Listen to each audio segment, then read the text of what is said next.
刚刚过去的7月1日是中国共产党成立100周年的日子。中共中央总书记、国家主席习近平在庆祝中国共产党成立100周年大会上庄严宣告，在中华大地上全面建成小康社会。这在中国共产党的历史上，在中华民族的发展史上，都是一个重要的里程碑。回想100年前，中国还是一个饱受列强欺凌、贫穷落后、动荡混乱的半殖民地半封建社会。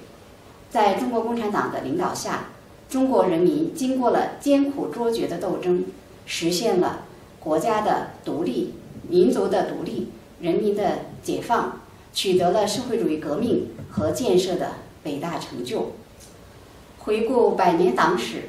习近平总书记说：“江山就是人民，人民就是江山。打江山，守江山，守的是人民的心。”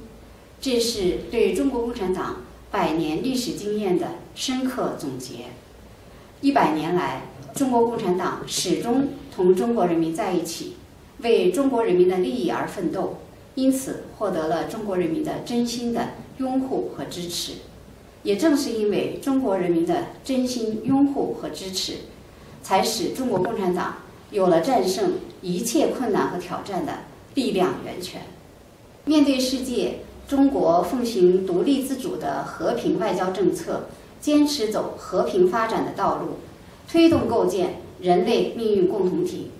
中国人一直崇尚的是和平、和谐、和睦，我们的血液中没有侵略他人、称王称霸的基因。同时，中国人也是崇尚正义，不畏强暴。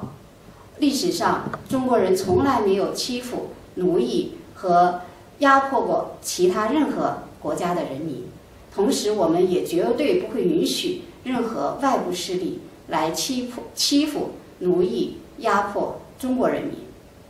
我们愿意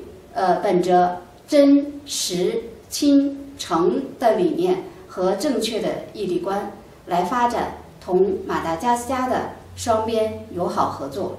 中国共产党也愿意同马达加斯加的政党来加强治国理政的经验交流，来寻求共同发展的道路，来造福两国人民。